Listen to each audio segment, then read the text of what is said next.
এই গুনাহটা আপনাকে ধ্বংস করছে। আপনি হয়তো বুঝতেই পারছেন না, কিন্তু এমন একটা গুনাহ আছে যেটা ধীরে ধীরে আপনার জীবনকে ধ্বংস করে দিচ্ছে। আর সবচেয়ে ভয়ঙ্কর বিষয় হলো, আমরা অনেকেই এটাকে স্বাভাবিক মনে করি।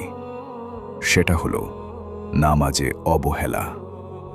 আজ পড়ব, কাল থেকে ঠিক হব, এখন একটু ব্যস্ত, পরে সময় হলে নামাজ শুরু করব। এই কথাগুলো বলতে বলতেই অনেক সময় কেটে যায়। কিন্তু মৃত্যু কি আপনাকে সময় দিয়ে আসবে? মালাকুল মাউত কি বলবে, ঠিক আছে, তুমি আগে নামাজ শুরু করো, তারপর আমি আসছি? কখনো না। যে নামাজ আপনার রবের সাথে সম্পর্ক তৈরি করে, সেই নামাজকেই আমরা সবচেয়ে বেশি অবহেলা করি।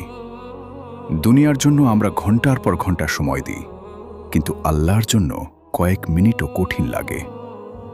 এখনো সুযোগ আছে, নিজেকে বদলান, নামাজকে গুরুত্ব